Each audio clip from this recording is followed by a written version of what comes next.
The most expensive? It had the function to remind you of the divinity of God, the cascade, the light, and the reflection. Do the merits stack up? Elitism means that our overlords, our masters, tell us, okay, you don't understand it. Self-indulgent, vacuous tat.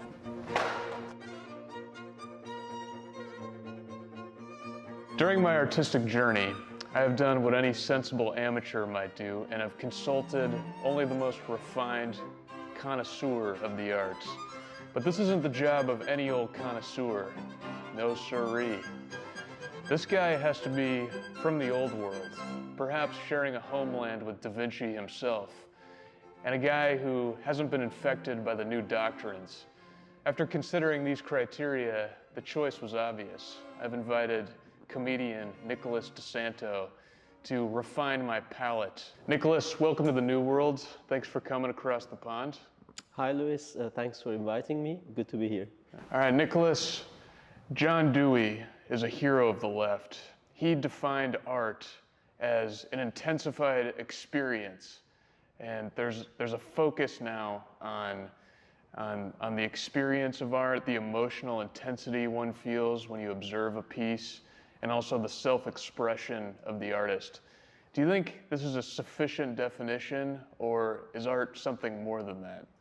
I think that is what you just described. That definition is everything that is wrong with modern art, or with that kind of modern art, or the postmodern art. Because if you paid attention, what is missing from that definition is beauty and the concept of beauty. And that's why probably modern art is so devoid of beauty. And when you compare it to the classical art, traditional Western art or Christian art, we see a lot of beauty in that. We almost find art and beauty synonymous. Like when we see something artistic throughout centuries, we expect it to be beautiful. And the other way around. When somebody cooks a delicious meal, when a chef is very skillful, we describe his dish as a work of art, as a work of beauty, right? Even though strictly speaking, it's not about art. But because it's beautiful and because it's hard to make and hard to imitate, hard to replicate, we describe it as a work of art. When a bunch of footballers score a difficult goal, we call them maestros, we call them artists. We describe our sports champions, gymnasts, tennis players, footballers as artists. But the goal, we describe the goal as beautiful. It's not strictly beautiful, it's just about a ball crossing the goal line. But because it's difficult and because it takes a lot of skill and mastery to coordinate, we describe them as artists. And we describe the coach as an artist of football for having come up with this kind of arrangement. So that's in our psyche, we associate art with beauty. And perhaps because throughout centuries, we are used to seeing beautiful art. Now, if somebody is religious, they might say this is something divine, that the beauty detector has been placed in us by God. If somebody is not religious, they might say this is an evolutionary trait that we have acquired. But to the contrary, what we see today in postmodern art is that beauty is missing and the threshold is so low. Anybody can be an artist. It's easily replicable. Anybody can come up with a bunch of scrap metals scattered on the floor of the museum hall and call it art. So essentially reducing art to experience and self-expression, the bar for entry has been lowered. Under the guise of accessibility, I think it diminishes true art. Do you think that is related to the fact that art has become esoteric? It's become sort of something that only the elite consume. Someone who goes to NYU and gets a degree in fine arts or contemporary art seems to like to hang out in art galleries, but you don't see, your average plumber going to an art museum these days. Mm-hmm. Whereas perhaps in the old world, it was more palatable for your hoi polloi, your common man. Do you have any thoughts on that? Do you agree with that? Or do you think that taste just hasn't caught up with what artists are churning out these days? I think this is an excellent point, and I think this is the first and foremost reason why they have opted for this sort of art or so-called art, elitism. It means they have used art or their conception of art as one other tool to tell the masses, to tell ordinary people what they understand and what they don't understand. Common man used to be able to appreciate art, and you didn't even have to go to the art galleries. All you needed to do, especially in the old world, was to go to your church. And it's not surprising that most of the art that we know has to do with church. The church itself, its building and its elements, its structure, its stained glasses, its statues, the altars, they were all works of art because it had the function to remind you of the divinity of God and give you the good news of the hereafter. So people were poor, people needed something to believe, and people, of course, couldn't read and write. So these beautiful stories or stories of the Bible and the concept of heaven and hell, all of this had to be presented to them via art. And of course, creating good art was expensive, because creating beauty was expensive, and not everybody has the skill or used to have the skill. Unlike now, as I said, the threshold is very low. So a lot of art was commissioned by church, and artists were commissioned by church. And the common man, although illiterate, could appreciate beauty. Whereas today, elitism means that our overlords, our masters, tell us, okay, you don't understand this. You think this is ugly, you think this is not art, you don't know nothing. So this is another way of telling us what is good for us and what is not.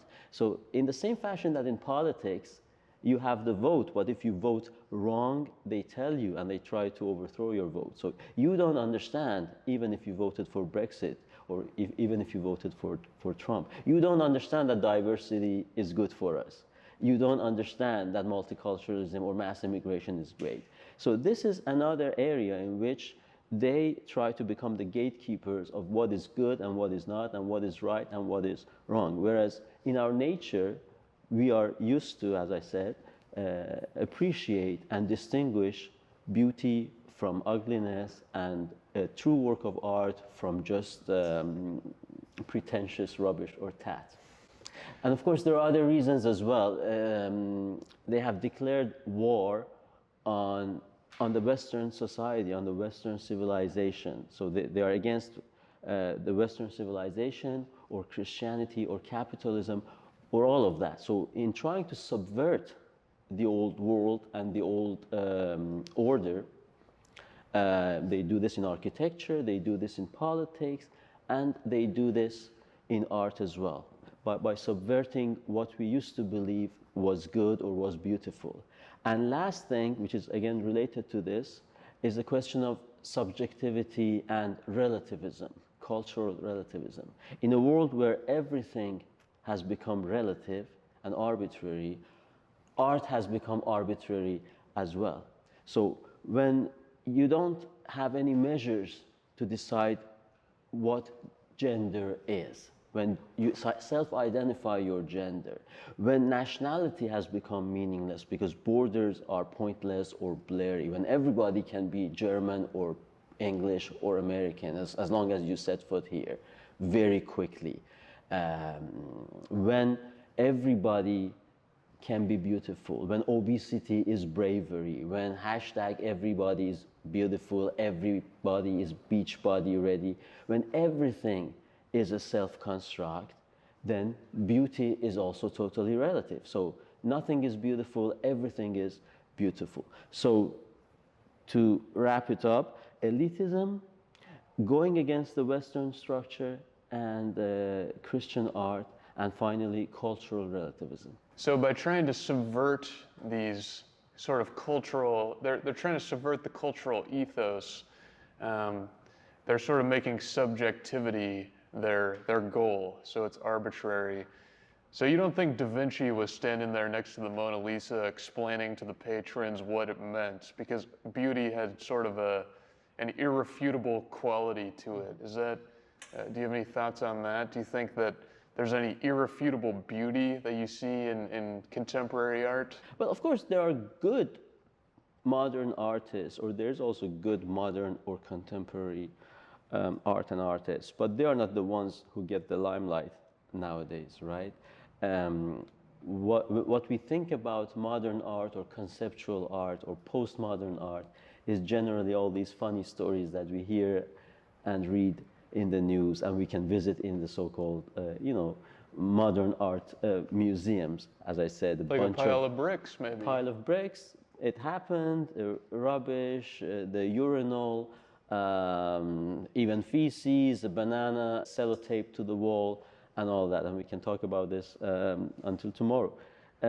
Whereas people who watched Da Vinci, people who watched the Sistine Chapel. So why would the Pope spend so much money for the Sistine Chapel or similar work of art? Because it had the purpose of, it had to be beautiful because it had to convey the divine message. Because God was seen as beautiful and the creation was seen as beautiful, and therefore the church, as the house of God, was supposed to be worthy of God. And all these sculptors and painters and artists working under the church's commission had exactly that task. And of course, the common man could immediately relate to and capture the beauty of something like Mona Lisa, the mesmerizing smile, the interplay of light and colors and all the intricacy. And it was all about, wow, look how realistic this is. And not anybody can create that. And that's why the good chef or the good footballer is compared to and is metaphorically called an artist, because not everybody can do that. Whereas anybody can be the next Jackson Pollock, just splashing splatters of paint onto a wall and created art. So again, it has become an internal circle because they decide what is art, and the typical expression, my 5-year-old can create something like that, right? But they have become the gatekeepers. They decide what goes on the auction and is auctioned for millions of dollars or pounds, right? Whereas in the past, the work, it spoke for itself, because even to the eyes of the illiterate, it was beautiful and it was almost magical. Is there a place for modern art or postmodern art in a Christian society, or should we do away with it completely? What a question. Again, we should see what postmodern art is and what it is purporting to do.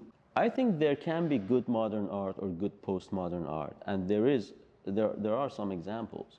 But when postmodern art becomes part of the culture war, when it's a declaration of war on the old system, on the values, on the Christian civilization, on the Western civilization, and it predominantly is, then it has to be countered, and it has to be rightly and rightfully ridiculed, criticized, and alternative classical traditional art needs to be created as a counterbalance to it. Of course, there's freedom of expression, but sadly we see a lot of these iconoclastic, even I dare say blasphemous, postmodernist conceptual artists are sometimes funded by the government. Some of these museums and exhibitions and art classes at our schools are funded by the government, by the taxpayer. Blasphemous art funded by even Christian taxpayers. So that's one problem. And then, of course, if they are free to produce the expression or the experience that they peddle as art, we should also be free to criticize and ridicule it. Perhaps if we held it to the same standard, there might be less of it. Maybe that's kind of the invisible hand of the art world. The invisible hand of the art world and the invisible hand of the cleaning ladies, because I think that's the ultimate measure, and it's funny, but it's also true. It has happened. For example, I think it was in 2015 in Bolzano, northern Italy. I don't know if you heard that story, but it was all over the newspapers. There was one of these modern art exhibitions and one of these installations, and essentially it was a long, it was a wide room where they had scattered empty bottles of wine and cups and pieces of ribbons, and this was all in preparation for the grand opening the next day.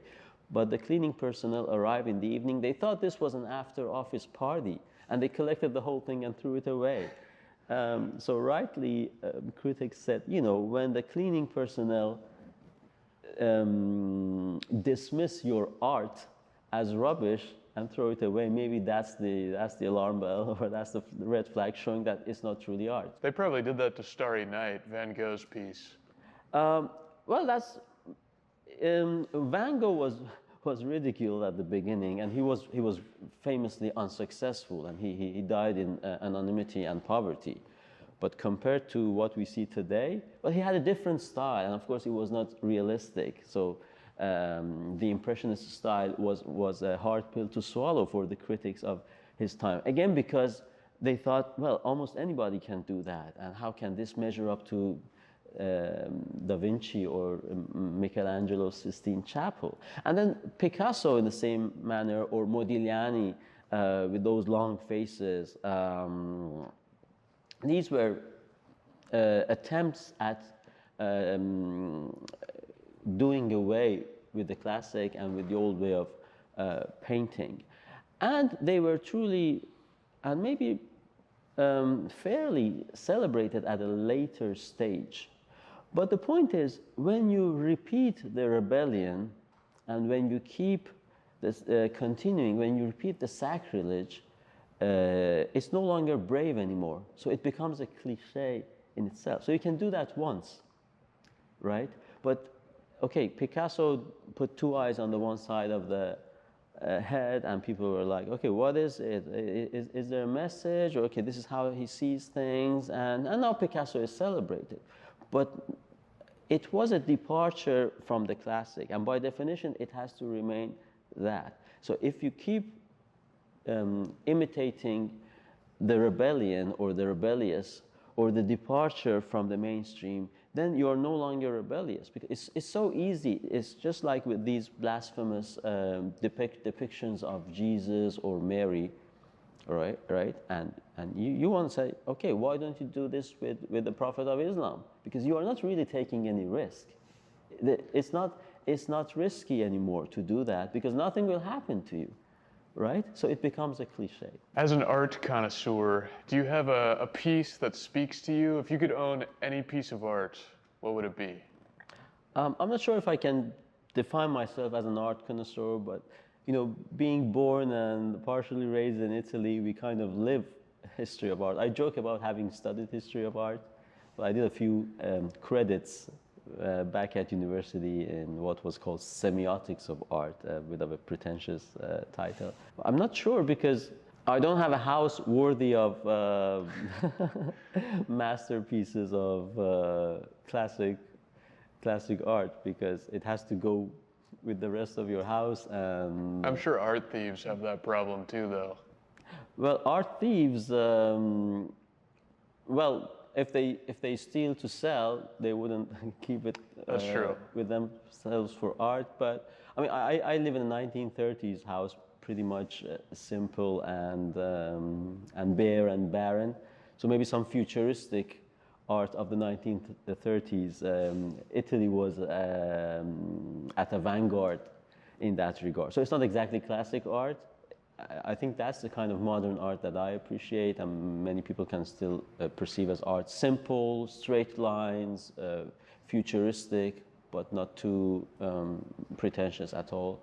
So maybe I'd like to take something like that. You know, the classical posters, even commercials. You know, when airline travel was becoming popular and common to the masses in the early maybe 40s, 50s, 60s, and all these posters for these new destinations. I like those kind of artworks. And today we can look at them and find them as artistic, because they were like paintings. They were not pictures, even if they had photography. So I'd like to have myself some of those, because I think they go well with my house. Fair enough. All right, now Nicholas, I've got some pieces for you to critique. Now for the folks back home, there are 5 major categories or levels for art critique. sort of the technical skills required, the conceptual level, what is it communicating, an emotional level, what emotions does it evoke, there's significance, what does it contribute to the society, and then overall quality. What do those pieces fit together in a sort of symbiotic fashion? Now you can use those, or you can just give me your raw reaction. Now you're probably familiar with this. This is the most expensive piece of art that has ever been sold. It is, of course, Da Vinci, Salvator Mundi. I believe it sold for $400 million. Now, do you think it's worthy? It's depicting our Savior. Do you think it's worthy of $400 million? I'd say probably it is, especially considering some of the other self-indulgent, vacuous tat that sells for eye-wateringly high sums of money. Salvator Mundi, of course, it's Latin, savior of the world. Da Vinci, well, doesn't need introduction. Not just a painting genius, but also a scientist in the fields of anatomy. He even designed helicopters and airplanes. His manuscripts and scribbles sell for huge sums of money, and rightly so. When you look at this, obviously, you have everything that you need in a classic or valuable piece of art. The message, the subject, obviously, is Jesus Christ. The message is about saving, so it's a positive message. And of course, the quality of the work is sublime. So sublime and superb on every level. Obviously, this is what they call a figurative work of art. It's not abstract. It's realistic, and it's something that you can relate to, whether you look at the gaze, the expression on the face, and of course you have symbolism as well. The hand gesture, you have that crystal ball. I don't know if it's a metaphor for the world, because it's Salvator Mundi after all, savior of the world. So I think you have all those elements collected in one piece of art, and I don't think anybody can easily replicate this, which is the high threshold. And that's why artists were revered and they were paid good money by the church, because not everybody is capable of doing that. Whereas today we are being bombarded by the sometimes delusional message that you can be anything you want, and merit has been relegated to the margins. The whole DEI thing and the whole I self-identify as beautiful, therefore I am, or I am intelligent, therefore I am, without anything to show for it. So on balance, I would say yes, the price is justified. Now we're going to move on to a piece that was painted in 1955. This is the second most expensive painting ever sold, I believe $300 million. It came as a package deal, but 300 million is attributed to this piece. It is called Interchange. And do the merits stack up to Salvator Mundi? Is it better? Is it worse? What are your thoughts? Well, I would say it's not, as you could have probably imagined. Here we are talking about conceptual art. It's all plastic as opposed to figurative. And when you say plastic, it means it's no longer a real representation of the world, as opposed to Salvator Mundi or other realistic piece of art. We can see this from a plastic, we can appraise it from a plastic point of view. It's all about the lines and the colors, or the chromatic aspects as the critics call it, and the geometry and the positions and all that. So this is all about conveying a feeling and an experience. Now, if the person who paid a bunch of millions for that has that sort of feelings evoked as a result of looking at that, kudos to them. I wouldn't spend that kind of money on this.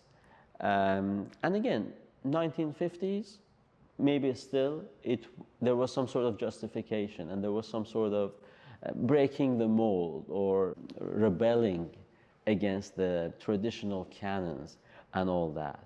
But to this day and age, it has been repeated almost ad nauseum, as the Latins would say, that even that rebellion has become pointless. So yeah, I'd stick to Salvador Mundi all day.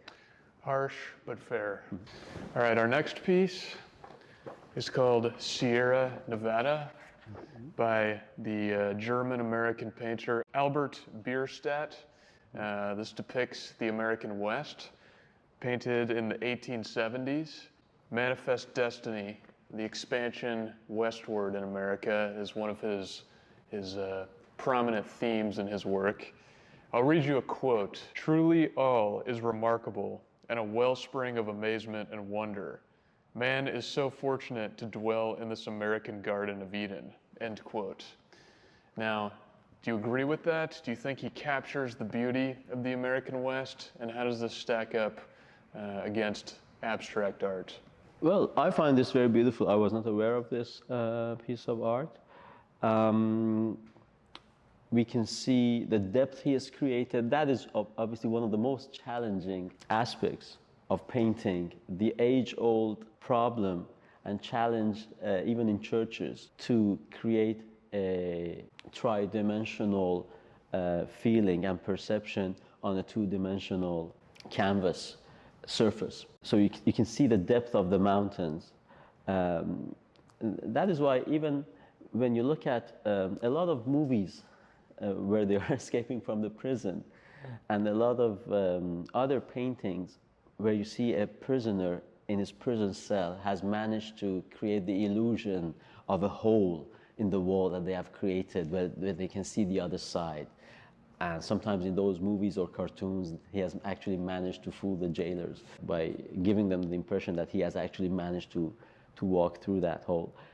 So yeah, depth has been a big challenge for painters. And I think here it has been resolved masterfully. The other thing, when you look at the waterfall, the cascade, the light and the reflection on the lake, the light that is nothing but paint and color, the shadows and the reflection, very masterfully created. So again, this is not something that can be easily replicated. And I think when we were school kids and we were given painting tasks or drawing tasks, our first and foremost challenge was to make it look as real as possible. And that, maybe until a few years ago, nowadays probably it's not good to decide which kid is intelligent or which kid is not, because everybody wins, everybody gets a participation trophy. But to evaluate which kid is more developmentally advanced and who is lagging behind and maybe needs some sort of support, they would see, okay, these figures, how realistic they are. And of course, this is as much realistic as it can possibly get. I've definitely benefited from those lower standards in school, so. All right, now, this next piece is by a gentleman named Sol LeWitt. I believe that's short for Solomon. It is called Wall Painting. And I'm being unbiased here. I'm just presenting the paintings, and you be the judge. Okay. I'll read you a quote from Sol LeWitt. He says, "I dislike the term work of art because I am not in favor of work. And the term sounds pretentious, but I don't know what other term to use." Sol LeWitt. Now, would you say this is a work of art? Or do you think that he is correct in his self-assessment that this indeed is not a work of art? Well, maybe he's a bit too harsh on himself. I would say this can be considered as a work of art, not on the same level as Da Vinci or Raphael or Michelangelo. In Italian, by the way, the word, when we say work of art, it's not the same word that we use for actually working when you go to work to earn a living. We say opera d'arte, opera, the same opera where you go to the opera and watch Verdi or Puccini or anyone like that. But so it's not about work as in hard work, but ultimately it's about creating something which is seen as an opera, which is seen as a creation that requires some elements and some harmony and hopefully a message or evoking some feelings. And of course, modern artists have gone just for the last part, evoking some feelings or some emotions. And this one does that because you have this interplay of these colors and kind of gives you a bit of a vertigo depending on how long you look at it. I'll try and limit the time so you don't pass out. Yeah. No, I'm still fine. But again, here we are talking about plastic and especially chromatic because we have this interplay of colors. And I don't know if he wants to stimulate your imagination or make you see things. It is something and it is an attempt. I wouldn't rate it as high as a super realistic, sublime work of Da Vinci and his contemporaries, but it's nonetheless something. And compared to what we see nowadays, it's still quite intricate and complex. But the problem is when everybody goes for that, and then it's no longer a novelty. A trend-setting novelty. It becomes a hack and a cliche. Girl with a pearl earring. This one was painted in circa 1665 by Johannes Vermeer. And let's get your reaction on this beautiful piece. Oh, I tipped my hand. I'm supposed to be unbiased. But your nature took the best of you. It did. And that's the whole point of this conversation, right? Yes. You can't help but find it beautiful because it speaks to you. And I agree, because again, you have this gaze that looks so realistic. And there's a reason people pay good money to go to these museums when there is a ticket. Sometimes they're free. And stand in queues and stand in front of these works of art to appreciate them. And tellingly enough, we hear in the news that nowadays the so-called conceptual art or postmodern art is losing its followers. People are less likely to spend time and money and energy to go and just watch a pile of metal scrap and such. Now, this beauty sold for $110.5 million in 2017. It is called Untitled. It doesn't have a title. Mm-hmm. And it is by Jean-Michel Basquiat. Basquiat. Hopefully I pronounced his name right. I'm not European. It's all right. Now, what are your thoughts on this? How does it compare to Da Vinci? How does it compare to Baroque works of art, or perhaps Impressionism? What kind of message is this giving off? Well, it lacks a title, but it also lacks a lot of other aesthetic elements, I would say. I'm not a big fan of skeletons and skulls. Sometimes you see them in religious paintings because they are indeed stories and messages about death or the afterlife. So there's a point for that. And here he might have a point. When I look at this, I see chaos, I see despair, I feel angst, fear, stress. And maybe that's what he had in mind, which is fair.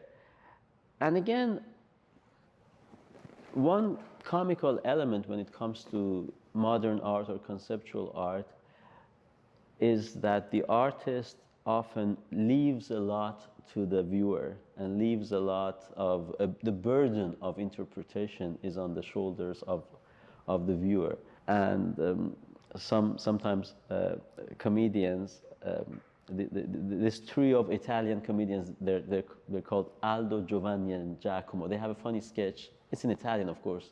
People can watch it on YouTube. They go to Galleria d'Arte, or art gallery, and they find a totally empty frame among so many pieces of conceptual modern art that they ridicule in this sketch. Because one of them is pretentious, you don't understand, what? The work of art has been stolen. No, this is the work of art. Don't walk through it. It's just a huge empty frame. And it says this is creative democracy. The artist has wanted you, the common man, to decide what should be in this. So you mean the artist has totally washed off his hands? And I've been shortchanged. I paid the ticket. I want to see the work. What do you mean he left it? Norm Macdonald, one of the greatest stand-up comics, would have said, movies that leave the end to your own interpretation. It's like, Norm says, it's like, I want to buy a car and I go to Detroit and I say, do you guys need someone to help you with welding? I pay money, I want to see the end of the film and I want to see the message.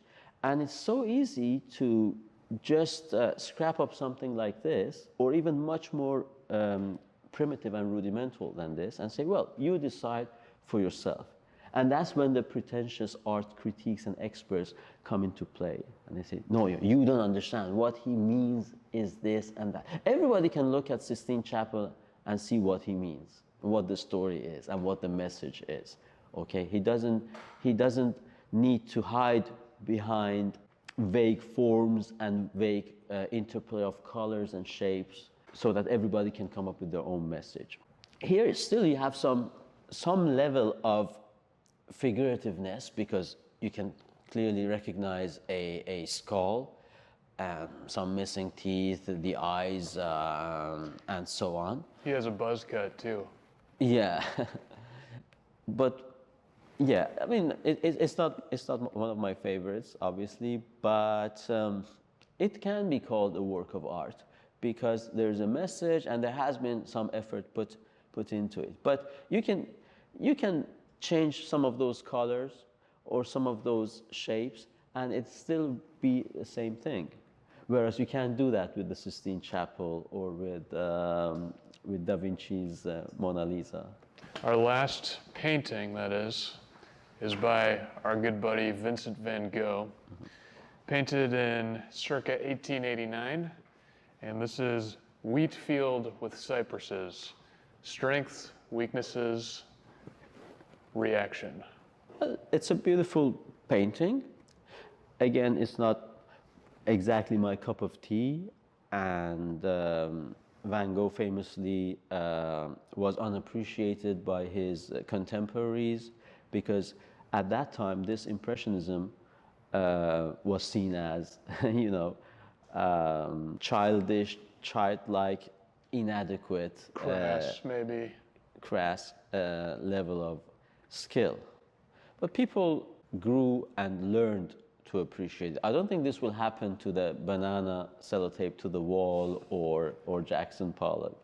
If you ever need a quick 120 grand, you could tape a banana to a wall. But that's the thing. It's still, they try to hide it under the guise of accessibility and democratization of art. But I bet you if I stick even a good banana, the most organic of organic bananas, the ripest, sweetest, to the wall, it can still not gain that level of stardom and appreciation, because it's no longer about the art, but it's about the close circle of gatekeepers. Like, who do you know and who is going to appraise it and critique it and auction it? So, because the work of art is no longer speaking for itself, because it's not a work of art, it's just a marketing operation of the elites. So we get back to the point of elitism. So they decide what is good for you and what is not. They decide what is art and what is not.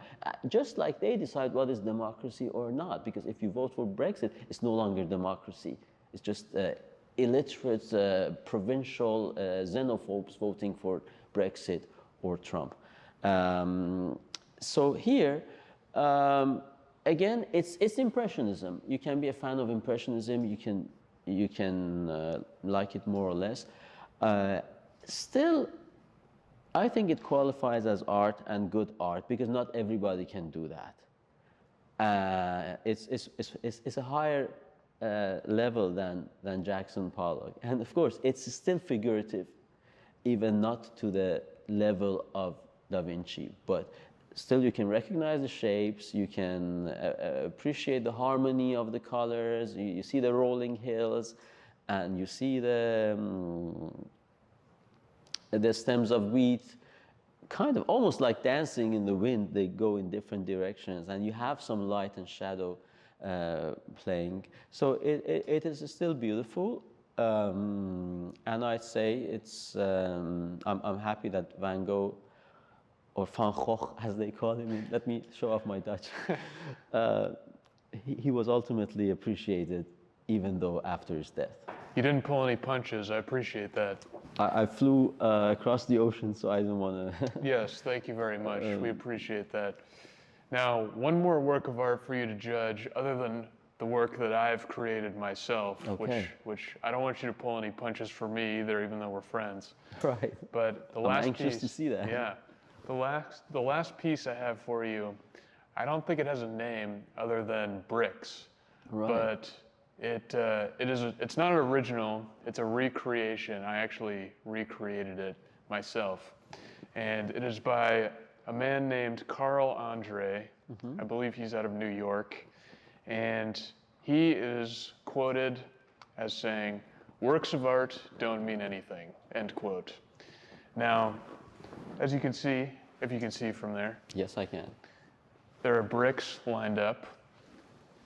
Now, you're probably going to have a lot to say. It evokes a lot of emotion, but what do you think are some strengths and weaknesses of this piece? And how does it compare to Van Gogh? It surely does evoke a lot of emotions, essentially maybe anger.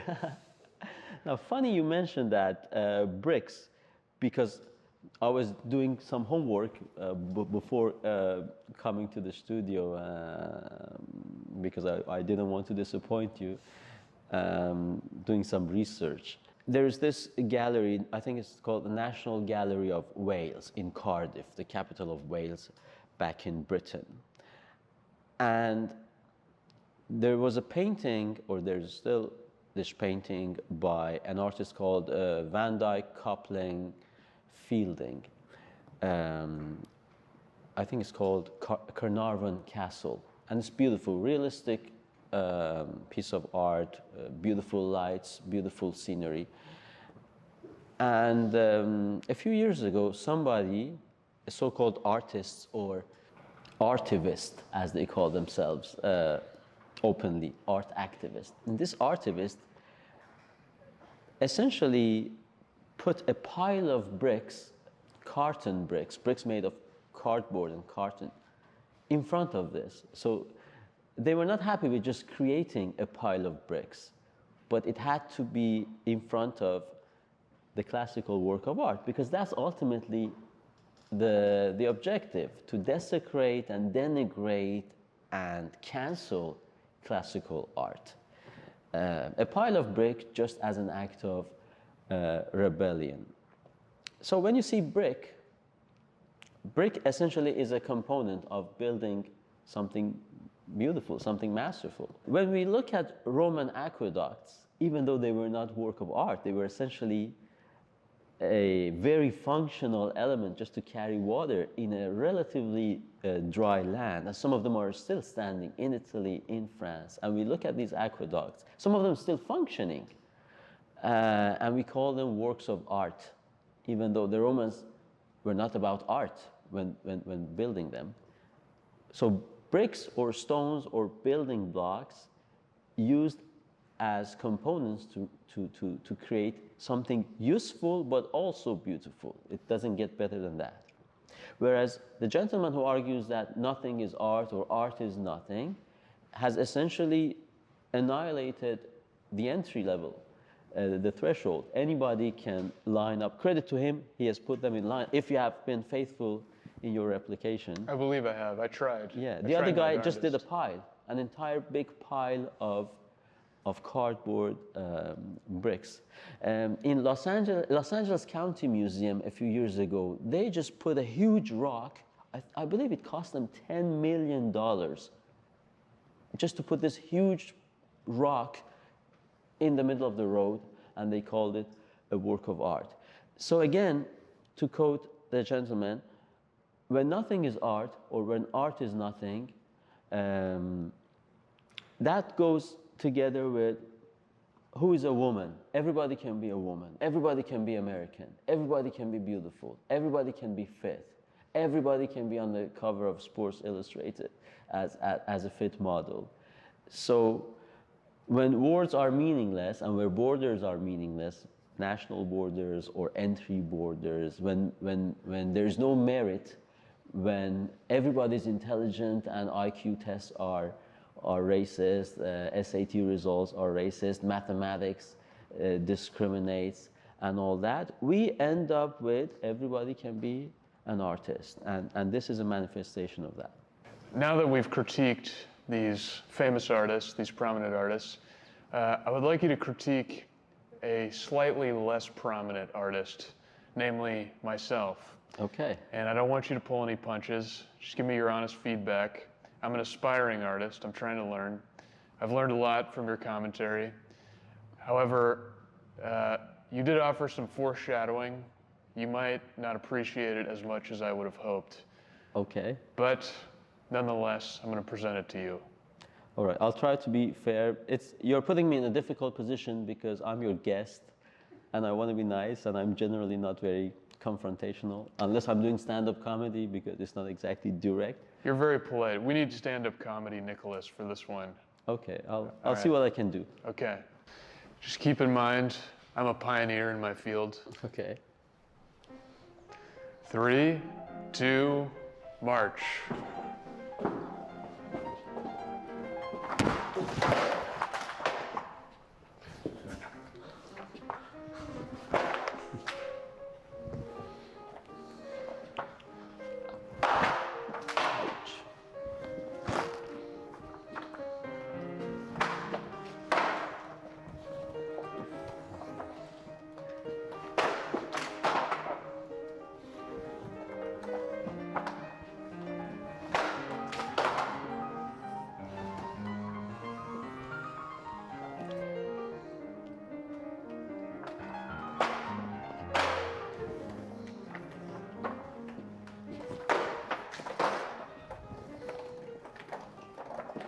Okay. Art. I can't see.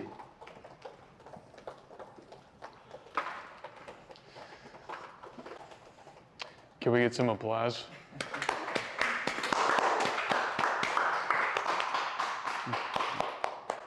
Thoughts? All right, where do I start? Now, I'm afraid I can't give you any points for originality because, okay, I give it. What is that? Is it whipped cream or? Yes. Well, we use Cool Whip, so it's a little bit more original. Okay, all right. Still not enough. You know, throwing cakes and pies comes to mind, and that is a staple of clown shows in circuses or even political activism. So maybe, I don't know if that's where you were going for, if he represents the elite or the overruling political class who has disenfranchised you. I see the whipped cream as social constructs of Western civilization, and we use the social constructs to subjugate one another. And now that I've subjugated Raj, we are sort of in a chaotic mess, and we have no guidance since we've destroyed the social constructs. We have no shining light to show us how to live. We have no guiding force. We have no natural law. We have no ethos. We just have a splattered mess, and we're trying to make heads or tails of it. But all he needs is a shower, and he'll be, you know, his subjugation will be over. So I don't think if social change is what, and he's already eating. I can see he's kind of appreciating this subjugation. So it's kind of counterproductive. He doesn't even look unhappy. But if evoking strong emotions in the viewer was what you were for, I think you have achieved that. I had a lot of angst and a lot of, first of all, I was worried for my shirt. Yes. Because you're unscathed. Yeah, and that helps me or helps you with my judgment, because as somebody who has little kids, ironing my shirt and keeping them clean is quite a challenge. And I ironed a few shirts and managed to keep them off my kids' sticky little hands. So that was my first concern. Now, it is true that modern art or conceptual art purports this sort of democratization of interpretation, and you might be able to evoke different feelings in different people. So I told you about my shirt problem. That went well, thankfully. As a stand-up comic, it gets me angry because as a stand-up comedian, this kind of art, stand-up comedy I mean, is subject to the immediate judgment of the crowd. So unlike painters or conceptual artists, I can say, no, you don't get it. History will be kind to me or kinder to me. They have to laugh. I can't say, oh, you don't get it, so my joke is fine. No, what the audience decides and decides instantly is the verdict. Now, as an Italian, I'm very uncomfortable with wasting any sort of food stuff. And as an Iranian who spent time in Iran in late 80s, where food was still rationed because of the war that raged against Iraq in the 80s, again, that makes me very angry. And what you just did is also very replicable. So the entry level is quite low. I want to think about similar pioneer examples, because you describe yourself as a pioneer.